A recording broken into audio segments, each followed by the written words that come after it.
raw. Jimmy Juice Podcast, man. Let's go, let's go. Figgy Feed, best in the world, that's what he do, know what I'm talking about.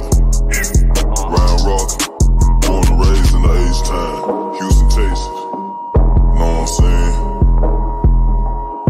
Let's go.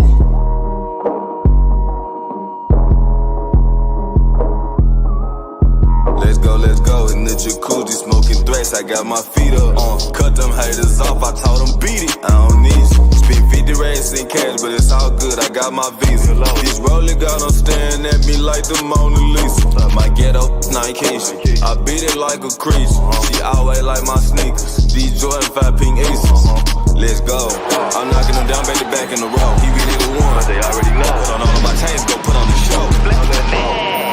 Giving out gems, sipping my juice. Counting the beans, addicted to ends. Need to back in on whatever I do. We get it in on the daily. I get it rocking like this with the 80. We really 10 toe down on the pave. What's up? We about to see what they saying. Rockin' gems, sippin' juice. Rockin' gems, sippin' juice. Rockin' gems, sippin' juice. Rockin' gems, sippin' juice. Let's go. Gems, sippin' juice. Rockin' gems, sippin' juice. Rockin' gems, sippin' juice. Rockin' gems, sippin' juice. So let's go. What do you have to say to everyone if we still consider the Astros cheaters?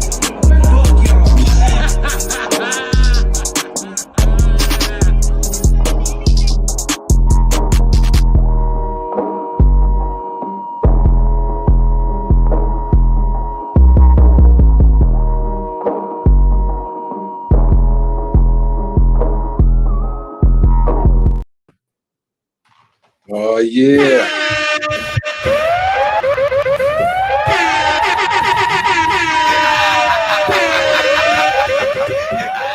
Where the bitches? Where the bitches at? It's supposed to be titties. Where the fucking titties and the bitches? Yes. Good morning, Black America. Welcome to. You remember there was a skit. I can't remember if it was on Mad TV or Saturday Night Live. It probably Mad TV, but it was like Good Morning, Black America, and it started at like 1 p.m. Some shit. I think I forgot about. I think I remember something like that. Yeah, that shit was funny. But yes, we're coming with a special Saturday edition of the podcast. Had to be out. Went to an event last night, but we did want to meet to talk about this new Clipse album, a big thing in hip hop right now. Also, some new Drake music, and a lot of more stuff going on, man. So we didn't want to skip this week. We wanted to get in while it's still fresh and talk about this album that we've been waiting for almost 20 years now, man. Yeah, a long time since we had Clipse and Malice on a full album produced by Pharrell. And so us both being fans, you know, we've been waiting a long time for this. We wanted to chime in and get our takes out, and while it's still fresh in our minds and our ears. So what's up, people I see on YouTube? Ernesto, Matt, what's going on, y'all? Good morning, good afternoon, good evening, good night. Hope y'all doing well. And yeah, without further ado, man, let's just get into it. Let's hop into the shits. Let's talk about this Clipse album. Dropped on Friday. No pump faking, no bullshit. This is what I like about older artists. They're actually on time with the drops. Yeah. Not like Playboy Cardi with his, it's gonna be out at midnight, y'all. Oh, wait, I guess something's wrong. It comes out like 5 p.m. Yeah. It actually dropped on time. The album, I just forgot the name of it now. What is it? Let God Sort Them Out. That's right. It's also on this damn ticker here. Let God Sort Them Out, man. So Figgy, I'll pass it to you first. Okay. I'm going to do a track by track breakdown, but just on first listen, what are your thoughts about the album? What were the standout tracks? And how do you feel like the album was worth the wait? Yeah, so first listen, because I listened to this album like 3 times. I listened to it. The first time I listened to it was on the phone. Like I woke up, I ain't even put no headphones or anything in. I just kind of played it from my phone. And then the second time I listened to it on my my Apple headphones, my Apple Pro Max. There you go. Get the plug in. Yeah. I listened to him on that. And then the third time, the last time I listened to it was last night on my bigger speakers in my in this studio, in Studio Feed. Okay. And my first, I'm gonna go after my first listen. So my first listen, I got to be honest, man. I was a little bit irritated from Pharrell, and I'm the biggest Pharrell fan, man. I had the pom poms for Pharrell for years, man. But I was kind of over him singing, man. I didn't like him on the hooks at all. I still don't really care for him on the hooks. But I thought the production was solid. I'm like, okay, this is probably the best type of Pharrell you gonna get. I don't think, like, listening to this album, I don't think I can't say Pharrell is back or Pharrell. Hey, line up outside of Pharrell's house so you can get a Pharrell beat. Like, I think those days are over, but I think this is the best type of Pharrell we gonna get, and I was totally fine with it. But when I first listened to the first track, I was kind of thrown off a little bit because it was a really deep emotional song to start off the whole album. So this was the intro, and this song was called The Birds Don't Sing, and it had John Legend on it. And sidebar real quick. Are you sick of John Legend yet, or is he still cool to you? I've been sick of John Legend, man. I've been sick of John Legend. It seemed like John Legend, people only hit up John Legend for these type of songs. Yes. It's either somebody in the song passed away, and it's kind of like a funeral type of song. He's like the this generation's Anthony Hamilton, I guess. Yeah, they kind of crossed over, but yeah. Yeah, but yeah, I already know what type of song it is. And me personally, I probably would have put this song last. It seemed like a perfect outro type of song. Yeah. But after listening to Clipse interviews, and they were making the runs too, man. They making a lot of it was in a lot of different podcast space and media outlets, but they talked about how they wanted this to start off first, and they explained why and the connection to their pops and mom and all that stuff. So I kind of get it, but I kind of wish that song was last. But Chains and Whip, we ain't doing the whole breakdown right now, right? We just kind of giving the reaction. I mean, you could break it down. Okay, no, I'm gonna just give a quick reaction. Then we could maybe go track by track. But when I heard Chains and Whips, and mind you, we heard this song before, and this is the song Jim Jones pretty much took the beat and rapped over it again. I mean, rapped over it in distant clips. And I heard it again, and I'm talking about I think this is the original version. So the one that was playing during the whole Louis Vuitton fashion show, that one. When I heard that song again, to me it felt like it was a new feeling to the song. Mm-hmm. And we talked about the song before, about the line him talking about Jim Jones. Yeah. And I ain't realized the whole damn song was about Jim. I mean, the whole verse was about Jim Jones. So I guess I didn't catch that in real time. But the whole song, I'm like, oh, he really taking shots. Like, this is a whole verse about Jim Jones. So for some reason, like these older songs, I would have probably skipped, but I didn't skip it and listen to it. And I'm like, damn, like I kind of found the new love for the song, even though the song was damn near a year old. But yeah, I like the song a lot. I like Malice verse in that song. And Kendrick, I thought Kendrick verse was okay. I see people saying it was the verse of the year and all that stuff. I do feel like he was really rapping on there, but I don't think his verse of the year quality. I don't go back to that verse and be like, yeah, that's the verse of the year. But we got to talk about that too. The Kendrick glazing has gotten a little out of control, man. We get that he won the beef, but people got to calm down a little bit. Yeah. Like I said, I thought it was okay. Like, it wasn't bad or anything like that. I have nothing negative to say about it, but I don't think it's the verse of the year. He kind of getting that Jay-Z treatment. Every time Jay-Z throw out one verse a year, there's like, oh, Hove coming by with the verse of the year. Like, damn, like the song been out for 20 minutes. But anyway, as far as the rest of the album, I was okay with the production of it. I thought it, to me, I kind of put in my brain that this is not Neptune's.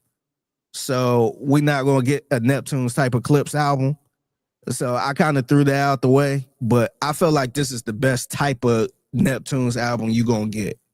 I don't think you're gonna get anything better than that unless you get Chad and Pharrell back. And even then, I think they're past that old Pharrell sound. I don't think you're gonna get that old Pharrell sound, and they in different mindsets now.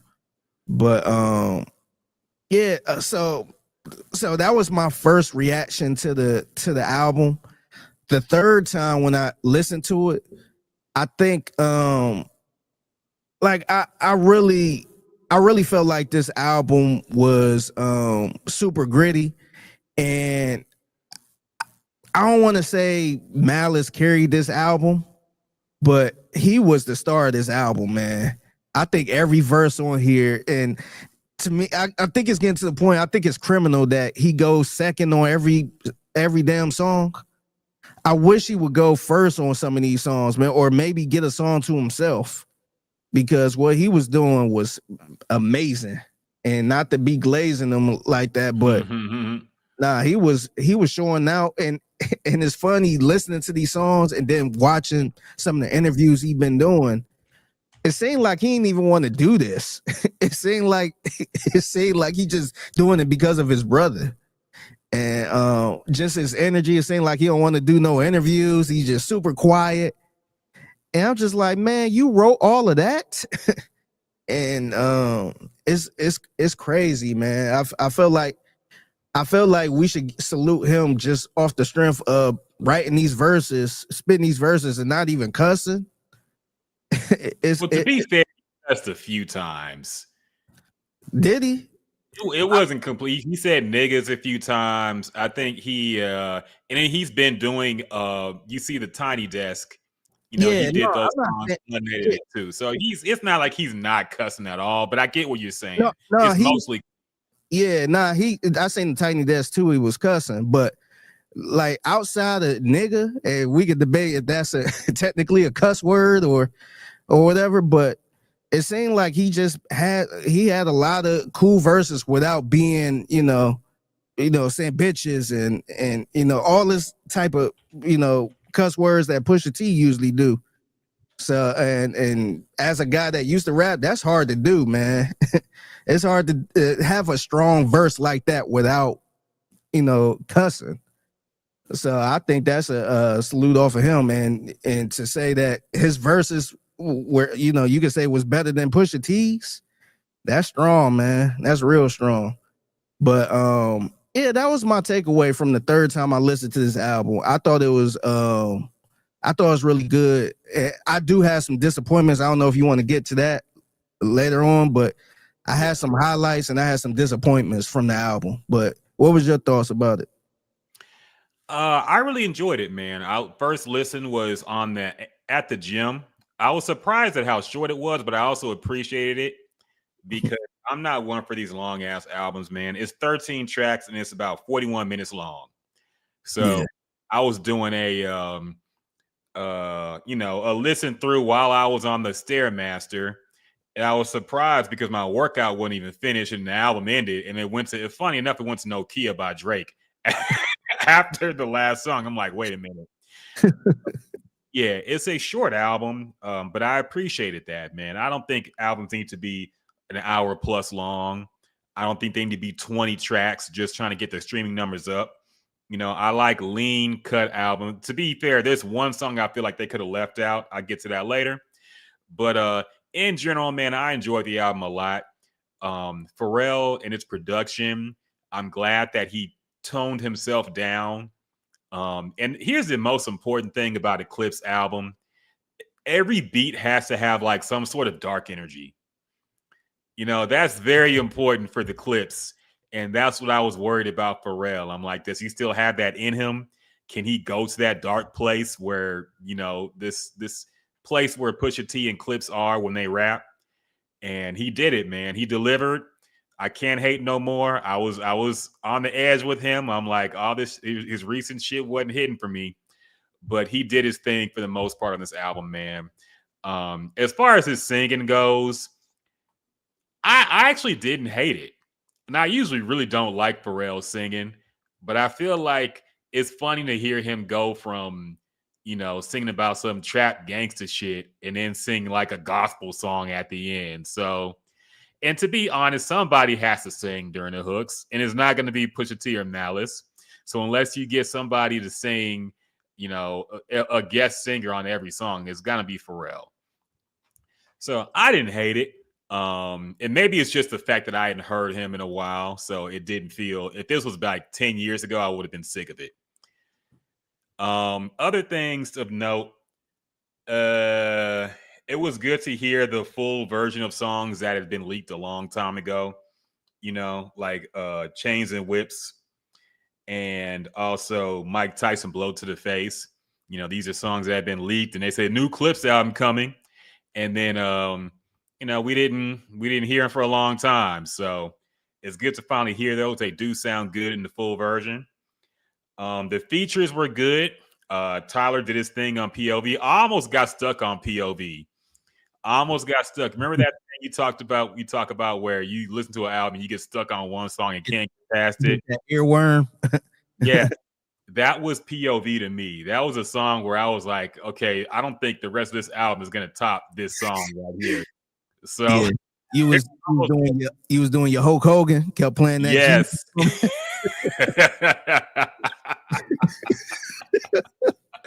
I love that video full of so money. much, man. And I love it. It's just the way he looks like. I don't know if it's the glasses or just his serious expression when he's like trying to memorize the words and then his. Oh man, that has me crying, dog. And I love it. Yeah, brother. But yeah, I almost got stuck, but I got past it.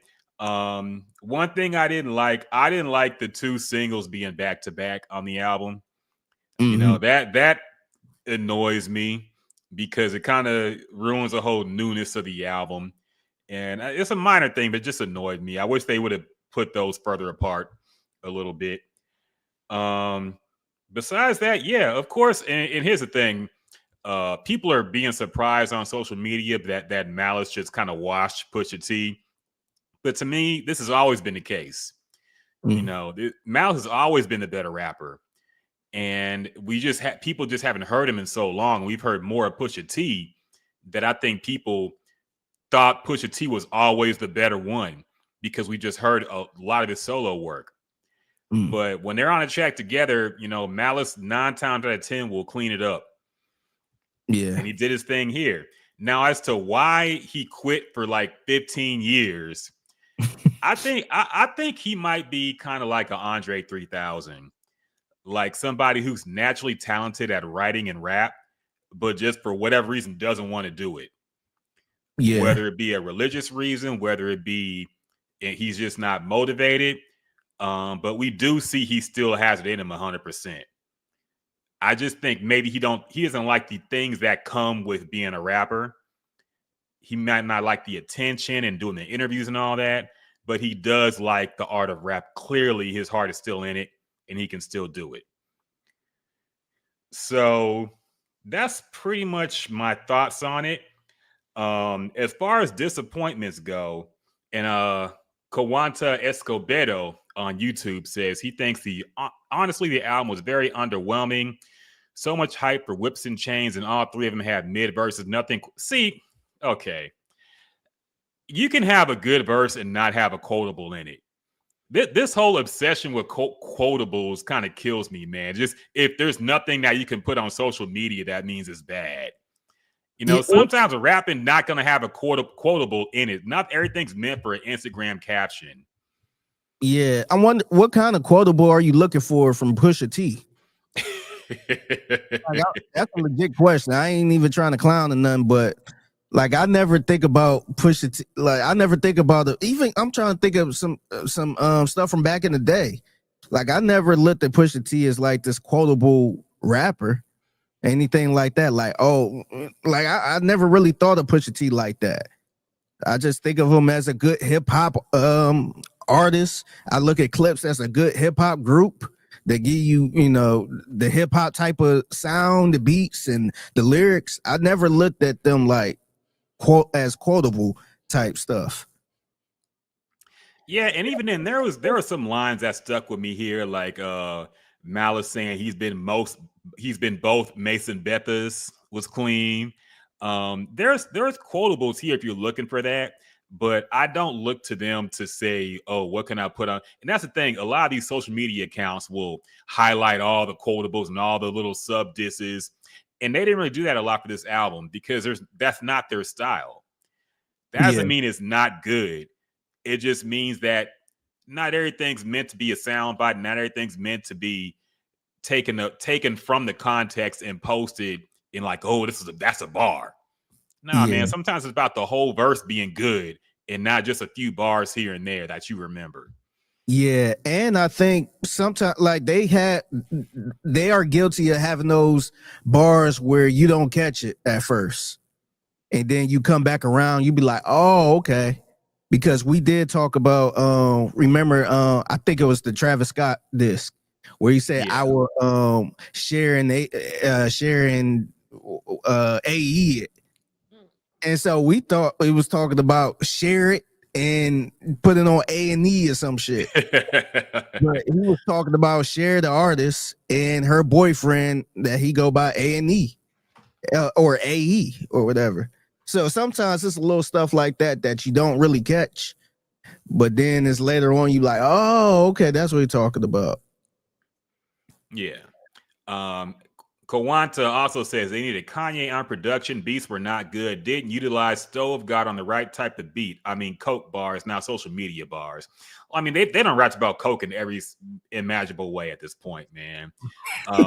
I just don't. I get what you're saying. I just don't agree. I wasn't disappointed by the lack of Coke bars or metaphors. I thought lyrically the album delivered, in my opinion. Now the production, you could go either way. Yeah, I was gonna say I kind of agree with him on this one. They needed Kanye on the production. I do think if Kanye was on the production, I think it would have been even stronger. I agree. Yeah, Kanye is strong. Him and Pusha T is strong, man. Like I don't know what Pusha T do. I don't know if he put a gun to his back and make him make but I think the album would have been way stronger if Kanye was on production. I agree with that. Yeah, Kanye would have delivered. I thought in Pusha T's last album, where half of it was done by Kanye and half was done by Pharrell, I thought the Kanye part was better. Yeah, and I think he understands that Clipse energy, that Pusha T energy, and I think unfortunately it's his fault. But if he was somehow able to be on the production for this album, it would have been better. But that doesn't mean it was bad. But I get what you're saying, man. Yeah, no, yeah. So let's talk about the features, man. We haven't really gotten into that. Tyler, the Creator, was on a song, POV. He tried to clarify because he had a bar about people being sued or somebody suing. He clarified that wasn't a shot. It was one of his friends trying to sue him. Even though Drake allegedly took a shot at him on his new song, which we'll get into later on. Also Ab Liva, who we haven't heard from in a long time. I think he was one of the Re-Up Gang members. The Dream was singing. Stove God Cooks. Who else? Nas at the end. Nas on Chandeliers, the second to last song. So not a whole lot of features, but when you already have two rappers on every song, I don't think every song needs to be 5 minutes long with 3 verses. Yeah. So I get it. But what did you think about the features, and were you disappointed in there not being more? People suspected a Jay-Z verse. That didn't happen. So what do you think about that, man? Yeah, they actually said they sent a couple songs to Jay-Z. I think they sent Whips and Chains, So Be It, and the Mike Tyson song. So just imagine Jay-Z on one of those songs. Yeah. But as far as the features, I felt like Tyler the Creator had the best feature on here. I felt like he delivered. And that bar they saying that's about Drake, I originally didn't think it was about Drake because he pretty much because the way Tyler said it, he kind of downplayed it like it's just a little feature artist looking to sue. And so me personally, I ain't think he was looking at Drake as a little feature artist. So I think I felt like a lot of people jumped up real quick because he said artists looking to sue. And who do we know that's currently in this situation right now that's suing? So at first when I heard that, I'm like, is he talking about Drake? But I don't think he would call Drake a little feature artist. So that was my only pushback to that bar. But I did feel like, and not to jump into the Drake song, we'll get to that in a minute, but people thought he was talking about LeBron. I kind of thought it sounded like Tyler the Creator or somebody else that was on that stage because LeBron wasn't even on the stage. No, he wasn't. We'll get into that. We'll get into that. We'll get into that. But I did think Tyler had the best feature on here. I guess this is another rant because I did talk about Pharrell singing. I don't really understand The Dream, man. I never really understand his features. And it seemed like when you think he's gone, then somebody like a Jay-Z, somebody like a Clipse or Pusha T, I always put him on a song where you be like, okay, maybe he's not that bad. But I didn't understand him being at the end of this song. Hell, you already had Pharrell singing on here. And then you can put somebody else that's singing. So I didn't really understand that. We talked about John Legend on here. You know, it is what it is with John Legend. Stove God Cooks. I actually liked him on the hook. I wish he could have probably had a verse, but I get it. But I like the hook on here, man. I thought the hook was kind of gritty and creative. Ab Liva, I didn't really know much about Ad Liva. I had to be totally honest. So I wasn't familiar with him, but I seen a lot of people was super excited about it. Also, I like towards the end how they had DJ Clue on here, man. Yeah.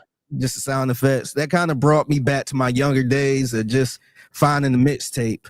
And there's DJ Clue all over it, just like a burnt CD with a bunch of DJ Clue songs.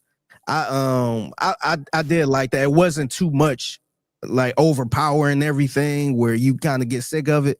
I felt like they put it in the right spots on those last couple songs. Now I want to get to the Nas verse, man, the Nas feature. I was really disappointed in that.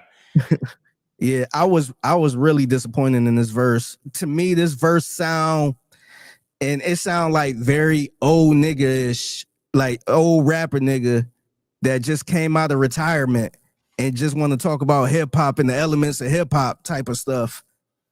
And I'm just like, man, like I kind of didn't want to hear that from Nas, man. I kind of wanted him to be on the same type of time that the Clipse, Pusha T and Malice was on. And they switched the whole beat, which, you know, I didn't care about that, but they switched the whole beat. And then he over here talking about the elements of hip hop and MC and DJing and breakdancing and shit. I'm being facetious, but I felt like it didn't really fit the song to me. And I was just a little underwhelmed by that, man. I was very disappointed when I heard Nas was gonna be on the album. That was the one feature I was looking forward to, but to me it just seemed very generic. I forgot what else he was talking about in the song, but I was just like, damn, like this sound like it sounded like a really old verse. And I was just like, man, I don't know, I just didn't like it. Where he talked about previous generation MCs, and I'm like, man, talk about some coke for once, man. Talk about some drugs, or at least be flashy with it, man. just be stunting on people or something. But I was very disappointed with the Nas feature, man. Nah, man, I agree. When the beat switched up and Nas came on, I was like, oh, Nas gonna kill it. And it seems like it was kind of a throwaway verse for him. It seems like he didn't really give it his top effort. It kind of seemed like a throwaway from King's Disease or whatever, one of those albums. And yeah, and here's my question I pose to you, because we know Jay-Z didn't end up on the album and Nas kind of had a disappointing verse. Do you think, like, aside from Kendrick, because Kendrick went in with them and Tyler did as well, do you think the rapidy rap rappers are a little scared, for lack of a better word, to jump on a song with Pusha T and Malice, especially a song that's in their element, and worried about getting washed? And it was like Jay-Z's already had to deal with that for years with Eminem. And, so I don't think he's really been on a whole lot of tracks with, top tier rappers. Do you think there is a little bit of a fear, or a little bit of a, they don't want to be seen as getting killed lyrically on a Clipse track? Yeah, I don't think that's the case for Nas. It clearly shows, because it seemed like this was a generic verse that he just decided to put together. But Jay-Z, I think he tried to pick his spots. I think it was gonna be a long day for him to be on a song with Pusha T alone and Malice. Like, you got both of them. So this is pretty. I want to say it's a 2-on-1 because every man for themselves. But yeah, I think Jay-Z would have hopped on the Pusha T song, like just him and Pusha T. But yeah, you don't want it's one thing to be saying, oh, Pusha T watched Jay-Z, but when you don't want to be the third person to be like, oh, he's coming in last place on a song. So I think it's kind of some truth there with Jay-Z, as far as, nah, I'm busy. And plus he have been on tour with Beyonce. So I don't know if you would have got the best Jay-Z verse in that moment. So yeah, so I think Jay-Z probably stepped out of that situation just to prevent that type of stuff, because Jay-Z can't mail anything in when it comes to them. And I think Nas, I don't want to say Nas is out of touch, but I think Nas just be doing Nas things. And I did see in the interview that he was supposed to hop on the last album. Mm-hmm. And Nas kind of got back to it late, was like, oh, my fault, man, I got you. And so I think this one was the makeup, like, oh, I got you on this one, and just put them together. But I do think it's something there. I do think people kind of people know what it is when it's Clipse. Now, if it's somebody else, then they don't give a damn. But Clipse, you kind of got to bring your A game. And this is the first Clipse album in a long time. Yeah. Yeah, no, I agree, man. Matt says, I see Figgy Fig Media and live from Fig Studio. Is Fig branching out or just branding? Either way is awesome to see. Yeah, I'm always working on some stuff, man. So yeah, I mean, I don't know what I would be branching out from, but yeah, I'm always working on Hollywood, man. Figgy Fig is from Hollywood, dog. Soon he'll be too big for this podcast, man. So you better enjoy it while you still got it. That ain't gonna happen, man. Yeah, man. But of course, Figgy Fig's a hustler, man. Of course, he's gonna be branding himself. I do like the logo though, man. The Figgy Fig Media, that looks clean. So thank you. Yeah, it's dope. And of course, the Figgy Fig Studio, where I'm broadcasting from Islamabad. I'm broadcasting from where they found Saddam Hussein. So we gotta get your studio together, man. I'm trying to, man. I just need to focus. I'll be spending money on stupid shit. I gotta put money into making this into a little mini studio or something. But I don't know. I always look like I got what I need, but no, I gotta fix his background and shit. So yeah. I'm work on it, man. At least get a green screen and do some shit. But I don't know.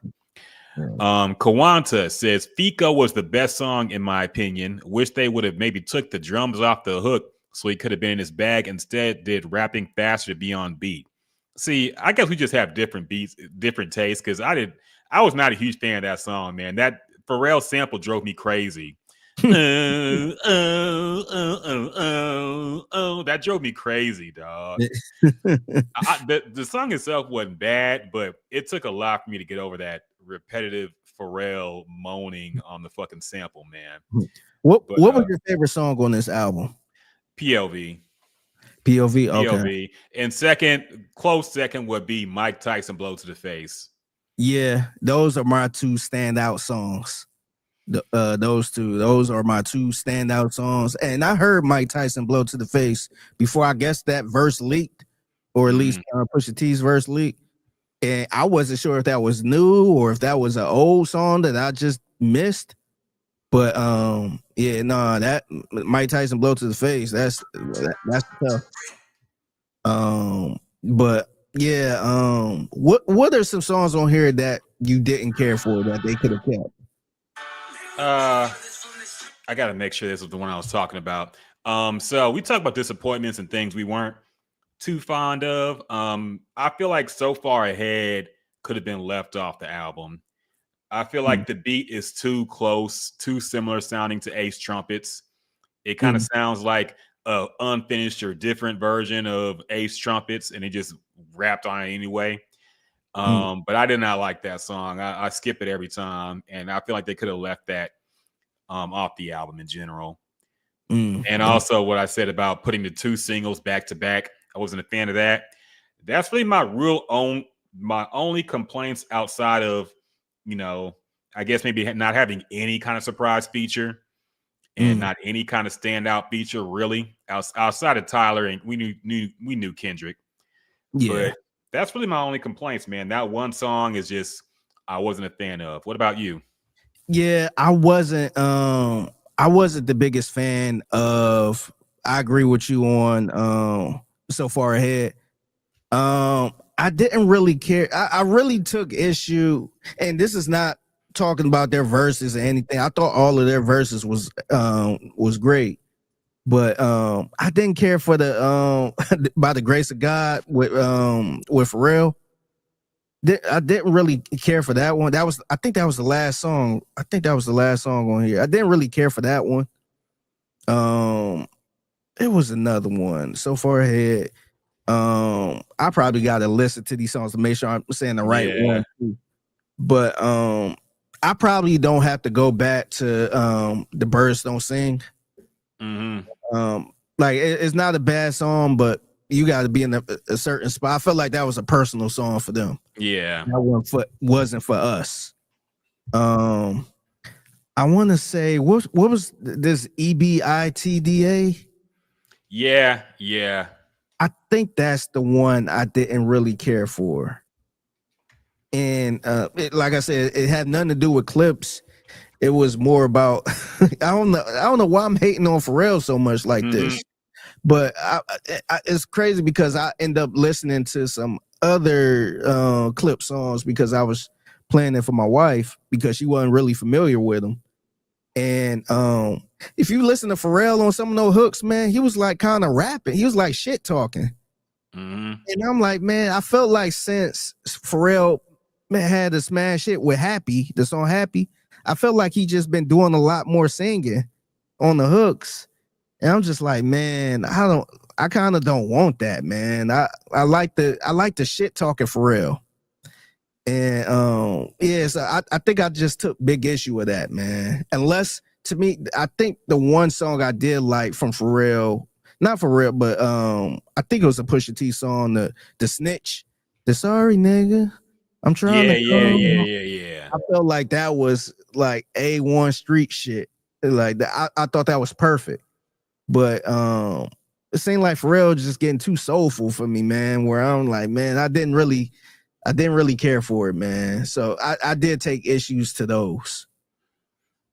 Yeah, no, I agree, man. I want that young nigga move that dope Pharrell back again, man. That shit talking Pharrell.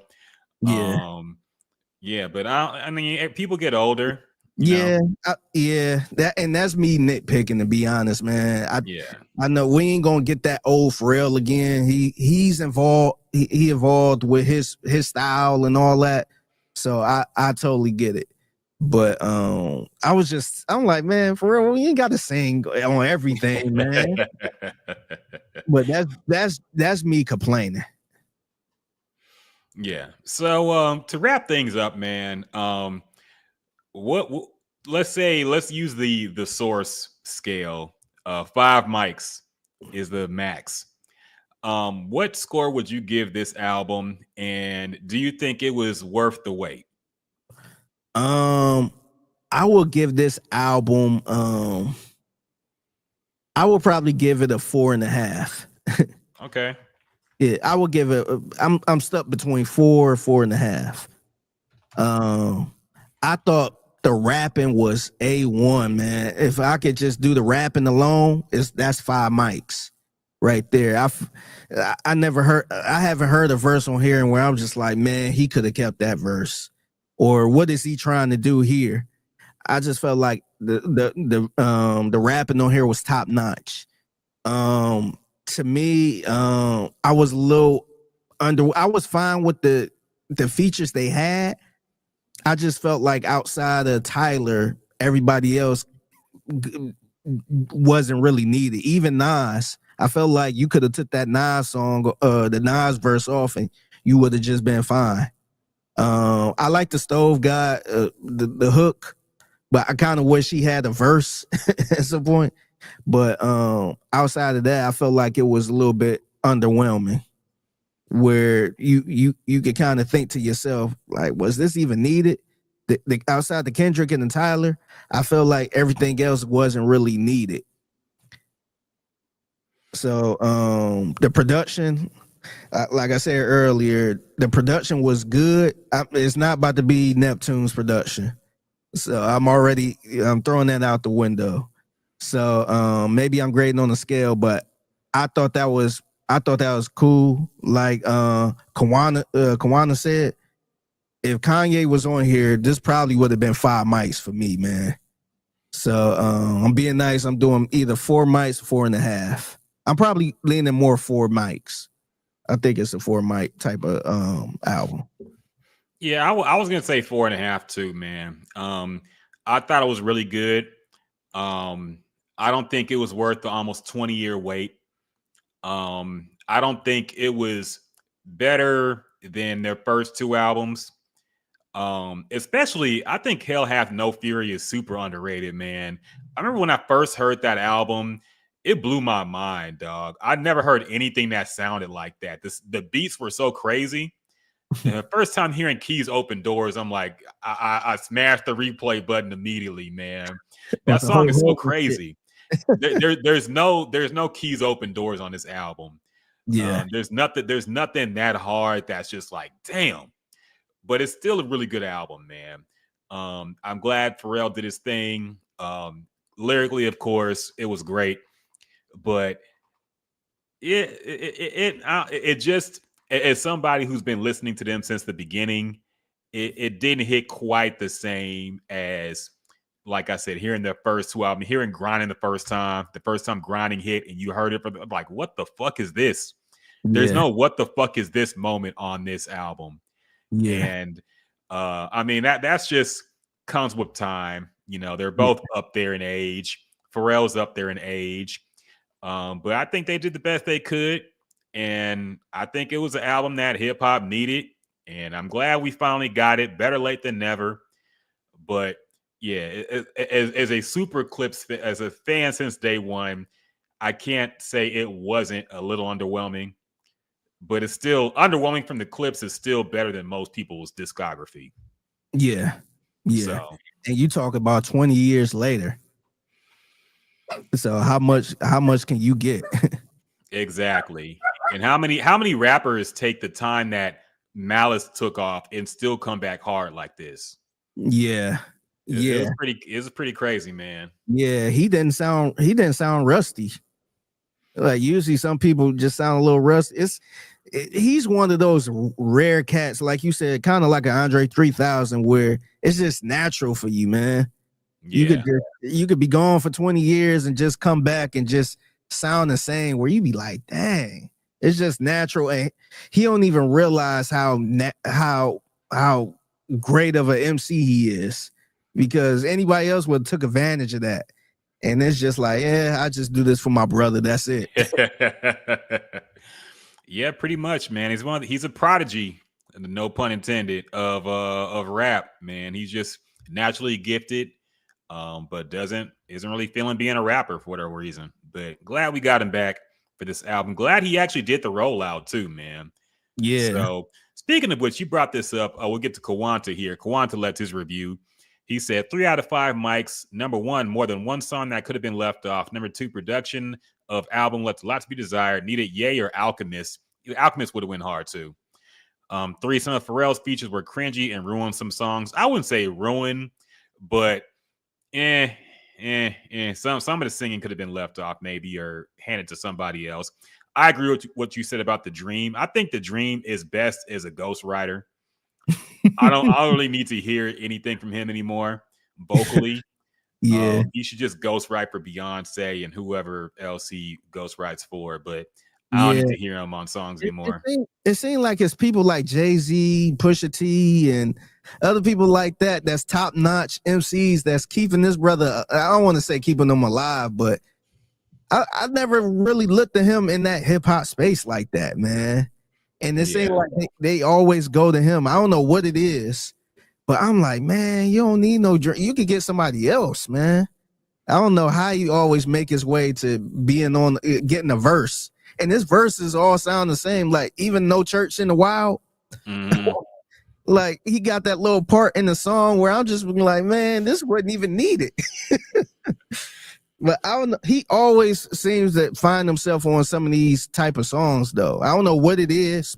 Maybe it's just me, but yeah, I just never understood it, man. I understand him in the R&B part. I think he cold in the R&B part. I just don't understand the gritty rap, and then you kind of put him in on it. He's like the R&B Busta Rhymes. You know, he somehow always be up in the studio. He always be up in the mix, and he always somehow gets a verse on something. So, yeah. But that being said, like we said, good album. We enjoyed it. If you're a Clipse fan, you'll enjoy it. If you're a hip hop fan, you'll enjoy it, probably. But if you're a hardcore Clipse fan, it's not going to hit like those first 2 albums. But you know, there was really no chance it would anyway. So I can't say I'm too disappointed. Yeah. I was gonna bring up something else, but I just forgot. Shit, I forgot. Did you watch any of the Clipse interviews? Oh yeah, I was gonna bring that up. The interviews. I saw clips, no pun, of course. I saw little sound bites and whatnot. I didn't sit down and watch any of their full interviews, but I did see them talk about, you know, creating the album, bringing Malice back. I saw some of them on Joe Budden. And yeah, they did the whole press run, man. But I think you were more tapped in on this than me. Did you see anything more interesting?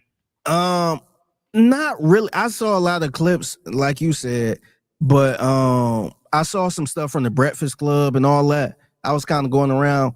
I really appreciate them doing this too, because they kept it super old school, just doing this press run. We're gonna go to this radio station.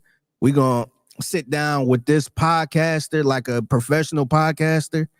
It seemed like they stayed away from the whole streams, the streamers, because usually it seemed like Drake is leaning in, and not only Drake, but just a lot of newer artists are leaning in more towards the sitting down with this streamer and cussing that, and they feel like that's the way to go.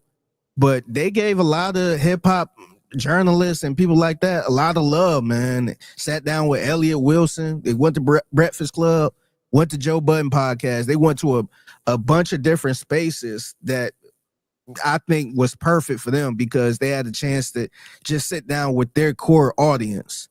And you know, they're not trying to do it for the streams. And I know he said it in the song a couple times, but they're not trying to I guess, reach the younger crowd and all this other stuff. They doing it the way hip hop has been doing it for years, man. I do appreciate that part. And my other takeaway was I felt like Malice did not want to do this shit. We just I honestly wanted to hear more Malice. But you could tell he was just there for his brother, man. He like, man, I don't care about none of this shit, man. So I don't know if they're gonna do a tour or anything like that. I wouldn't be surprised if they didn't. But Malice looked like he loved writing, he loved hip hop and all that stuff, but he don't like the politics and all the fake stuff and just the drama, stuff like that. It seemed like he just want to rap and just go home to his wife. Yeah. Apparently they are doing a tour in August, and they will be in Houston September the 2nd. September 2nd. Okay. Yeah, I did see some. Yeah, I'm down. Okay. Yeah, let's hit it up, man. I did see some tweets from, I guess, some Drake fans talking about the early sales were low. But you know, I'm some of these I'm surprised they're doing. Fayetteville, I guess, Chesterfield, okay, Milwaukee, Cleveland, they're doing Cleveland. Those are some strong hip hop, like core hip hop type of cities. Because we don't really think of Milwaukee as anything, but like a lot of rap fans, they like that Detroit, that Cleveland, that Milwaukee, up in that area. Like it'd be some strong fans like that. I think they probably stand away from the whole. I know they coming to Houston, but some artists you see New York, you see Atlanta, you see Houston, LA. They never really seem like that type of crowd or that type of artist. So that don't really surprise me like that. That's fair. I am surprised they're not going to Austin. I'm glad they're coming to Houston because a lot of hip hop tours and tours in general, for whatever reason, skip Houston. They'll go to Austin and Dallas and not go to Houston. Yeah. So I'm glad they're going to Houston, man. That's dope. So yeah, I'll be there. Fuck it. As long as the tickets ain't no outrageous shit. Yeah. You know, you would think Clipse, it would be more reasonably priced, but who knows? Yeah. Do you know where I'm down to go. be at? Or did they announce that yet?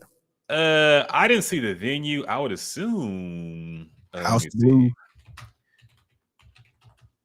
Let me look it up. September 2nd. It is at the White Oak Music Lawn. White Oak Music Hall lawn. So I guess it's like okay.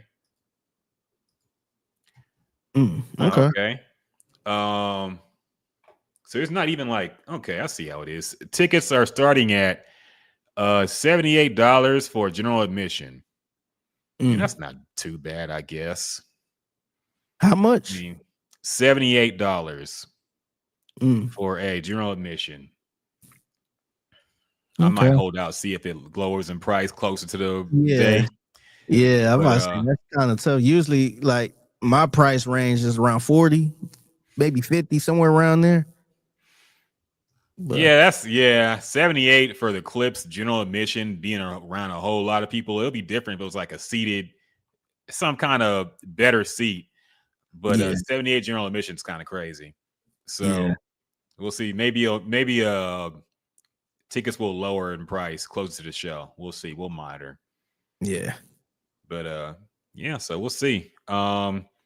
Anyway, appreciate it, Quanta. Appreciate your takes and your opinions, man. Do us a favor, man. Subscribe to the podcast, man. Yes. Like, subscribe, please. Yeah. We usually record every Friday evening, and you can watch the screen, the stream over again on our YouTube page. But yeah, man, we just doing a special edition today because of the album and all that stuff. But yeah, appreciate you, man. Yeah, man. So into other new releases, there was another release this past week that we've got to talk about and break down. Drake is back. And technically, Drake never went anywhere. He never stopped dropping music during this whole beef. But now he's back and talking shit again. He's not doing love. He's not doing sexy songs for you. He's back rapping and addressing things. Yeah. He dropped a new single called "What Did I Miss?" Which, if you're not aware yet, he addressed a lot of these so-called backstabbers, the people who were on his side and then apparently switched up to be with Kendrick or do shit with Kendrick post beef. People assumed there was LeBron shots in there. A lot of shots at people who knows, man. The thing with Drake, the only people who know who's being dissed are the people being dissed in general. There's a lot of stuff that we just don't know about that he's probably addressing that we just gotta guess as to who he's talking about, but they know. So yes, this song came out, released, I want to say like what, Monday or something, or sometime early last week. Sometime this week. And I'll go first with my thoughts on it, man. I actually like this song a lot, dog.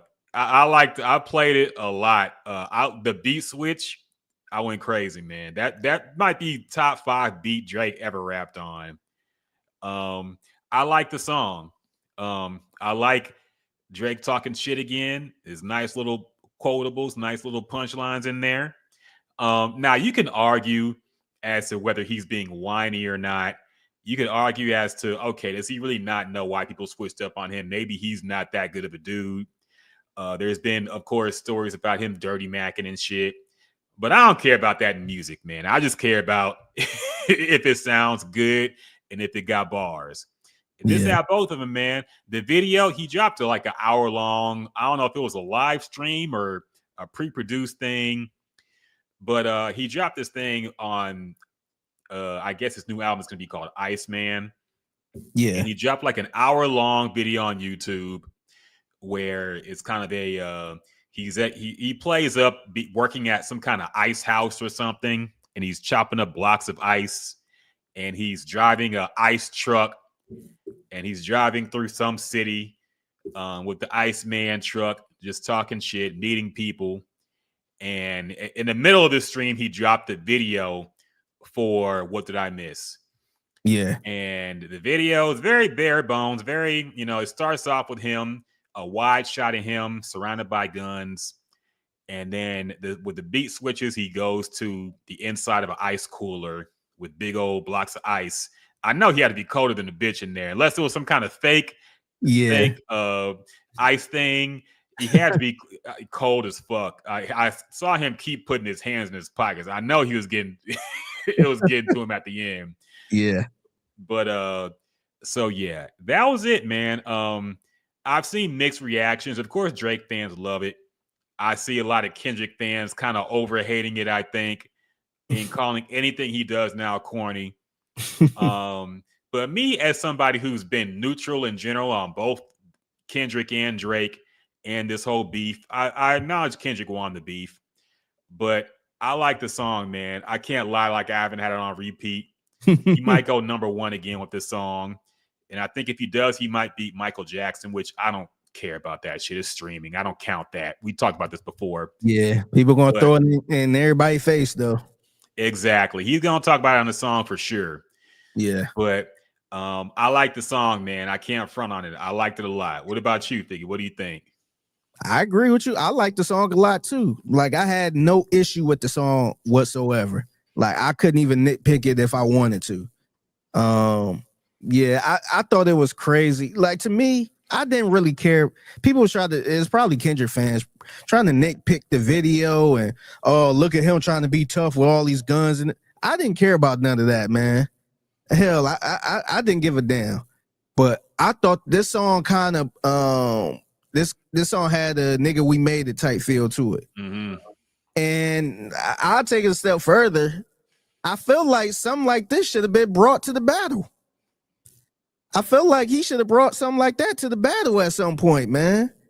Like I know we were looking for like direct shots in this battle, But if he was really trying to look for some type of hit or something like that, I thought this song would have been perfect. I thought this song would have been perfect to throw with some shots and all that stuff. I think that's what he thought he did with Family Matters. Yeah, like, and people always try to say Family Matters is a better song, and which I can understand it, but I don't really go back to Family Matters. I don't really go back to that. Maybe it's because of the beefing and all that stuff, but I never really looked at that as like a hit song. It's because people try to compare it to Not Like Us. I feel like Not Like Us is a catchy, the beat is real catchy type thing. I feel like Kendrick did a good job with that. But Family Matters, I just don't really look at Family Matters as a hit song like that. I feel like if you would have dropped this in the middle or something, I feel like this would have been a banger, man. I would have said this song is better than Not Like Us. Now it depends what else he's saying in it and all that stuff, but I would have played this song over Not Like Us. That's how much I like this song. I think this song is solid. It's a strong, solid song where it's like, nigga, we made it. Nigga, I'm here. What did I miss? Like the King is back type song. I thought this was perfect, man. This might be a good sign. Maybe he's back to this type of rap because outside of the stuff in the back and forth with the diss songs, I don't know if he had a strong rap song like this. Because you can name all the other number one songs he had, the songs that was on the charts. I don't think he had nothing like this in a long time, man. So it could be a good sign for Drake and Drake fans. No, I agree, man. I think I just lost my train of thought. But yeah, I like the song a lot. I think people were nitpicking a little too much. Oh yeah, I just remember now. My thing with my issue with Drake for years now, going back to Certified Lover Boy when everybody loved him still, was that I felt like Drake ran out of shit to say. You know, everything he said is stuff we've heard before. You know, we already know how much money you got. We know you got a jet. We know you got hoes. We know you got issues with hoes. That's really all he talked about. And it's nothing we can relate to as regular human beings. And this is a song that I'm not going to say we super relate to it as being as being like famous as he is, but we can all relate to people backstabbing us. We can all relate to people turning on us when we thought they was cool with us.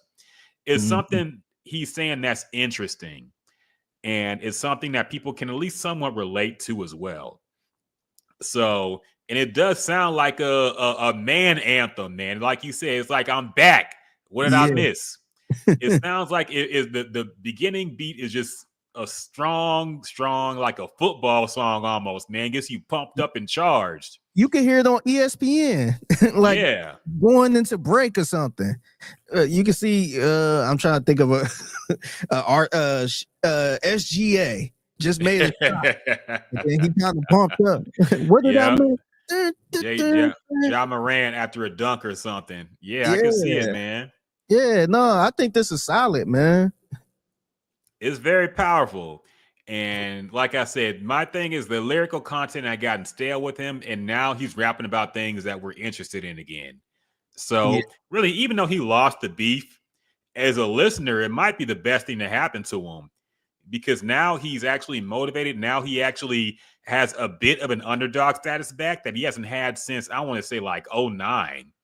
Yeah. The last time he might have been considered an underdog. And now he's actually considered, you know, people think that Kendrick has topped him. Yeah. People are pointing at Kendrick's numbers and tours and all these things being better. And now he's a little bit of an underdog for the first time in a long time. So it's something he actually has to earn his crown back in terms of the regular music listener. And it sounds like he's on his way to do it, man. Now, the issue I have is I've been down this road before. I've been hyped off a Drake single. I've been hyped off a couple songs. Then the album comes and it's like the same old shit. It's a bunch of lovey songs, a bunch of him singing and shit. And I don't want to get tricked again, man. So I'm trying to be cautious. I'm trying to be cautious. I want to say an album named Iceman is going to be more hard rap than singing love songs and shit. I would think. But knowing Drake, I don't know, man. He's tricked me before. I'm not going to fall for it again. I'm not going to fall for the okie doke. Will be like the 10th time now. So I'm going to pause my excitement for the album. But as far as this song goes, man, it's hard. I liked it a lot. One thing I did have an issue with, and it had nothing to do with Drake on the song or anything like that. It was more Drake stance. How they were trying to break down this ice chili pack ice whatever that line the was. the TLC line, yeah, man. Like when I heard that song, I'm like, okay, I see what he's saying. I can see it. But then you had people actually trying to break this down, like, oh my God, y'all didn't get this. Like he talk about chili for TLC and ice pack. I'm like, what? I'm like, really? I'm like, did we really have to break that down? Now I agree, but I have to realize something, man. There are people born who have not been around when TLC were popping, and they probably don't know anything about TLC. It's not like TLC is Michael Jackson level type where you just know them even if you weren't around when they were at their hottest. You know, TLC had a couple songs that were hot, and they had their moment, but we grew up with them, so we knew immediately what that meant. But there are some probably like 18, 19, 20, 21-year-olds who were like, what the fuck is chili? What the fuck is TLC? They didn't get that part, man. So you for the kids, you got to explain some shit. But for adults, of course. Okay, yeah. If that's it, then I can get it. But it seemed like people were trying to let us know, like, hey, listen, this is double entendre. You don't understand. You see what he did here with this? Yeah. Like, yeah, we got it, man. Like that's part of rap, man. Like rappers do that type of stuff. I didn't think it was worthy of a video breakdown, man. Yeah. and they were trying to make it like, see, this is why he's the best. This is why he's the. I'm like, he should be doing that. Like if he's the best, this shouldn't be that big of a deal like that. That shouldn't be like a, oh shit, see, he's back. I'm like, man, he tried to do stuff like this all the time. I just think that wasn't my takeaway from the song. Just that line right there. I'm like, all right, y'all clearly don't listen to rap music like that, then. Because Drake, he got a couple of those. He got a couple of those. Like he a fan of rap battle.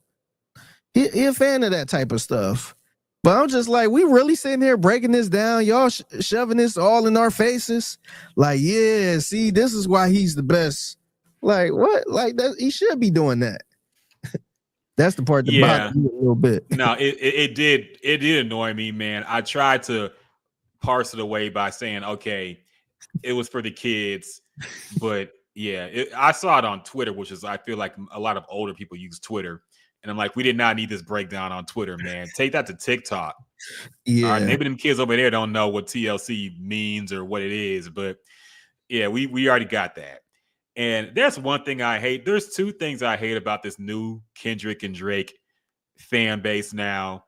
It's the people acting like everything Kendrick does has some secret double, triple, quadruple meaning to it.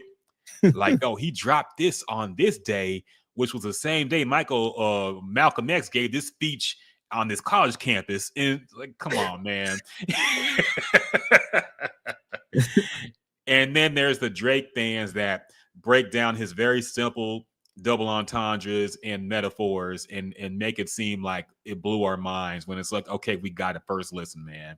Yeah. So I hate that. People who act like Kendrick is a deep rapper, but acting like he's super, super way more deep than he is. Yeah. And also that Drake stuff is also as deep. Yeah, not even the deep part. Like when it comes to Kendrick, people try to act like it's he's like, I want to say he's particular with it.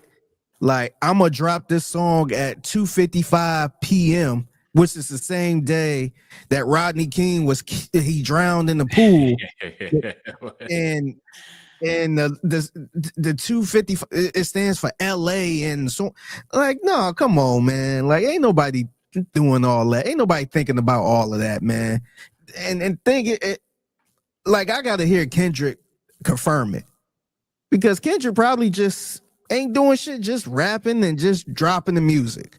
Like he ain't sitting here waiting, like he ain't doing all that. It's all these conspiracy theorists putting this stuff together, and he probably don't even give a shit about all that. Yeah, and that's the advantage that Kendrick has, that people are always going to assume like some mega brain, super smart shit is going on because it's Kendrick. Plus, he'll never confirm it. He'll never do an interview in general about the music. And if he does, he'll be very vague. Whereas Drake is very public. You know, he'll talk about shit. He goes on streams randomly and just talks about shit. So we know his mental and we know his thought process. We know, you know, how he thinks. But Kendrick is more of a mystery, especially now in the past few years. So he has that mysterious aura to him where people just assume he's this, you know, he's this super genius level intellect. And we just don't understand what he's saying. He might not be a genius. Like he might be writing shit that he likes, man, and everybody's just attaching these double meanings to it. Yeah, he might just be creative when it comes to writing music. But people try to make it like, oh, you can study his lyrics in Harvard. They're making a college course on Kendrick as well, and some university I saw. Yeah, I'm just okay. Like, yeah, it's just like, I mean, he probably is smart. But damn, like he haven't said anything, and we just pretty much assuming. But yeah, that's the part that kind of get me too. It's funny we brought that up though, because Charlemagne was interviewing Clipse and he was talking to Malice. He actually asked Malice about one of his lines. I think he just had a line in a song where he said, I think I'm back, pretty much saying using the devil's money, church's money, or something like that. I forgot what the line was. And Charlemagne asked him about it, and like, what did you mean by that? And Malice just had he was just like, it was just a creative line, man. Ain't nothing there to it. It was just, Charlemagne thought he was getting at something, or it really had a deep meaning. He was just like, it was just a creative way to flip the line. And that was his answer. So, like, I think that could be the same thing for Kendrick, man. It could be something, just a simple way to flip a line, and nothing to see here. But now you got people doing think pieces on shit, and it could be just simple as it's just a clever way to flip a line. Yeah, that's how a lot of artists are, man. I think when they have a certain aura to them, the same thing with Kurt Cobain. People really dig deep into Kurt Cobain's lyrics and think there's all these kind of meanings to it. And every time they interview the band members, they're like, man, Kurt was just writing bullshit. You know, he was just writing whatever sounded good over the song. There was no deep thought into it. He was just saying kind of random shit that sounded good when he sung it. And everybody attached all these meanings to it after he passed. And it's like, it really wasn't that deep. He was just saying shit, man. And I think a lot of rappers are just looking for creative ways to rhyme. Not everything has a double and triple meaning to it. Not everything has some 5,000 layer thing you got to peel back before you get to what it really means. Or a lot of dope lines. Yeah, a lot of things don't even be personal. Yeah. Sometimes they have no personal connect to whatever they said. It was just a creative line. Yeah. So. And then sometimes they're dissing people and then just don't want to admit it. So like Malice could have been dissing somebody in particular and just didn't want to say it on radio. So you never know. Yeah. And I think he was taking some, by the way, I think he was taking some shots at some people too. Like he kept it generic where you couldn't really pinpoint it.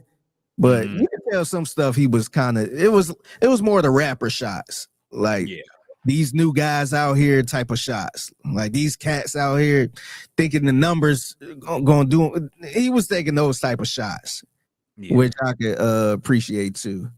But it was something else I was gonna say about the Drake song.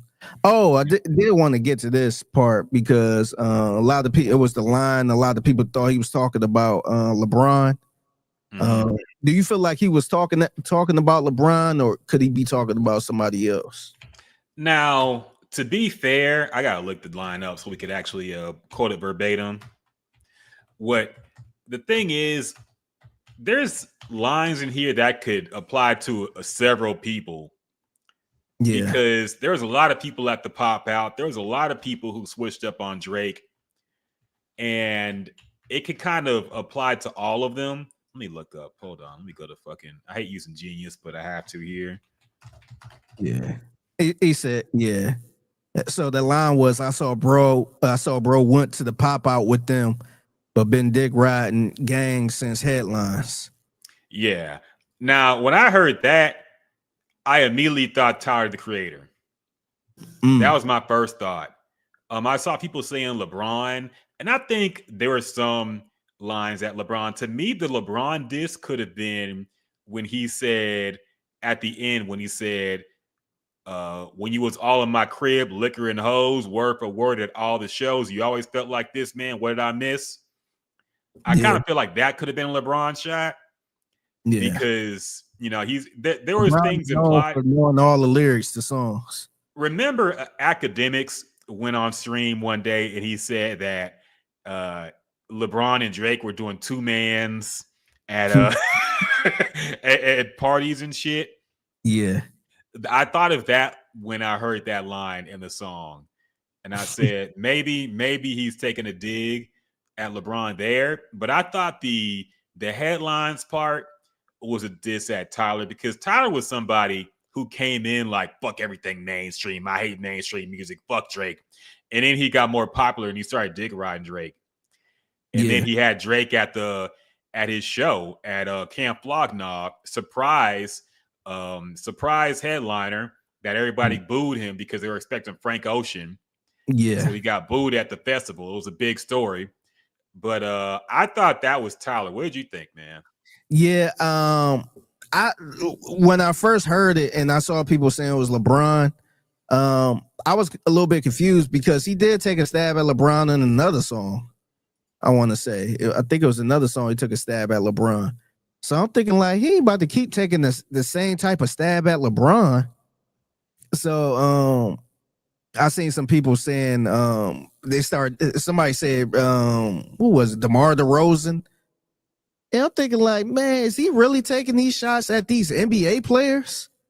And I know that's, I know he done it before, but I'm like, he gonna keep taking the same shots at these same NBA players. And then I saw somebody mention Tyler, and then they showed the picture of Tyler, the creator, with an old ass phone taking the picture of Drake. This, you can tell this is back probably during the headline days too. And I'm just like, oh, is he talking about Tyler? And I'm like, Tyler was at the pop out. He was skating across that stage and actually performed. And I'm like, damn, to me, that make a little more sense. And then this was before we heard the Tyler the Creator song on the Clipse album. And to me, I'm like, oh, okay, maybe that makes sense because I'm kind of piecing everything together. This is before I even heard the Tyler verse. But I'm like, oh, okay, he probably see Tyler's or probably know, or maybe even heard the song. I don't know, but he know for sure Tyler is on Clipse album, and he kind of been showing love to them because he was a big fan of Clipse. So I'm like, maybe that's his way of taking a shot. So that's why I'm like, okay, that make a little more sense now. So that's one reason I was kind of I couldn't wait to hear Tyler verse on there. But I didn't really hear a clear shot though. Maybe his shot could have been at Drake, but he kind of clarified. It seems like he was trying to downplay any idea that he was dissing Drake. Yeah, I didn't really get that feeling. But yeah, I didn't get that feeling from Tyler's verse. But definitely Drake's verse, it seemed like he might be talking about Tyler. It wouldn't shock me at all. Yeah, and to be fair, I mean, I understand that Drake would be pissed at that, but also he got to understand that Tyler the Creator is like the #1 Pharrell stan in the world. Okay, he really, if you want to talk dick riding, he really was dick riding Pharrell since day one. And that's the most important person, artist wise, to him that's probably still alive. And the moment that Drake dissed Pharrell, you have to imagine that, that wasn't going to go over well with Tyler. It's not like he's going to side with Drake in that beef. So that you kind of knew how it was. Now, as far as him performing at the pop out, I don't know if Tyler and Kendrick were always cool like that. They might have been. I don't think he did that as a dig to Drake to try to diss him. I think he just saw some dope shit going on, wanted to be a part of it. Or maybe he was asked to. I don't know how that went about, but I didn't see that as being a betrayal of Drake necessarily. But seeing how petty Drake is, plus the fact that, like he's looking at like, I did all this for you back in the day, and you've been dick riding me for this long, and now you're gonna go switch up and go with Kendrick. That's just how it is. That's why I say whoever collaborates or does anything with Kendrick or Drake, the battle lines are drawn now. So anybody who's cool with Drake still means you anti-Kendrick. Anybody who's cool with Kendrick now means you anti-Drake. That's just how it is now. Yeah, you can't really do both. You can't say, "Oh, I'm cool with both," because somebody gonna feel some type of way. And hell, I feel like Kendrick felt some type of way about Snoop. He definitely did. Yeah, so I don't think Snoop really did anything as crazy enough where Kendrick got a side away from him. I don't think it was that deep, but maybe it was. I mean, I don't know, but so it is kind of drawing that line. Did you see that Canadian politician who had to apologize for being seen at the Kendrick concert? Yes. Dog, that's how deep this beef has gotten, to where you can't even go to the show, the biggest show probably of the year in wherever the fuck that was in Canada, Toronto probably. Yeah. But wherever, probably the biggest show of the year, and he got a cop pleas for being there. Oh, I was only there for SZA. Come on, man. That's how pathetic it's gotten, but that's how it is now. Now, if you even at the show, if you anywhere close to Kendrick or Drake, that means you picked a side. Yeah, it's very unfortunate, man. So I get and the other thing too with Drake, I feel like he should understand how fake the industry is. Yes, I was bringing that up too. Like, dog, like I think, and that's why I kind of to bring Megan Thee Stallion up in this. I kind of felt bad. I kind of felt bad for her a little bit because you could tell she thought people was legit her friends. And when shit happens, then you kind of see people, go the other way type thing and side with certain people that she didn't really care for. And I felt like she kind of went through a thing where she had nobody. And that was kind of her wake up moment in the music industry a little bit, because you could go from the flavor of the week or the flavor of the month, and then something happened where you really feel some type of way about, and people just side with the other, but they go on to somebody else. And I feel like out of all people, Drake should understand, like, none of these niggas is my friends for real. Like, these ain't my day ones. And he been around for a long time. So that's why I'm like, man, I just don't understand how you should look at somebody like a Tyler, who is from the West Coast, by the way.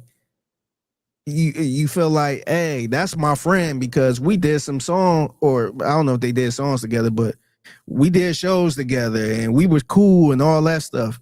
Like, I don't know if I would trust that. That, hey, he's going to take my side over somebody else. So I don't get that, or at least I would respect it if he say, if I know he's a Clipse fan or a Pharrell fan, that he gonna go over to that side, and I kind of understand. But at that point, I should know already. I should expect it, so it should catch me off guard. But out of all people, I feel like he should know that everybody is fake. Not only should he know, he's made several songs about this. He's made a lot of songs about fake industry friends, no new friends. He's made a lot of songs about this, And also, he's been the recipient of it because you don't think people switched up on Meek when Meek got killed by Drake. Yeah. You know, he saw this happen firsthand with other people to him. So did he really think these people were going to be, even he says in the song, I can't say it didn't surprise me. Are you really not surprised? This has happened. These fake industry friends weren't really your friends. There's no way you could have really thought this was all genuine. If anybody, you might as well consider anybody who wasn't with you in the Degrassi days to be a fake friend at this point, man. Because Hell, anybody who's a friend of yours after you blew up ain't really a friend. Yeah. Yeah, that's the part that get me. I feel like out of all people, he should be moving around like everybody. He can't trust people. Mm-hmm. And I'm like, damn, you felt like everybody was your friend, and a situation like this happened, and now you like, oh my, you caught off guard. So, and it been going like that in the music industry since the beginning. Yeah. Yeah, I don't know. Maybe he was full of himself where he felt like everybody was his friends. But I think the thing with him, I think he tried to buy a lot of friendships. I think he tried to give a lot of gifts to people. I think he did a lot of stuff for people. And I think he thought that would get their loyalty.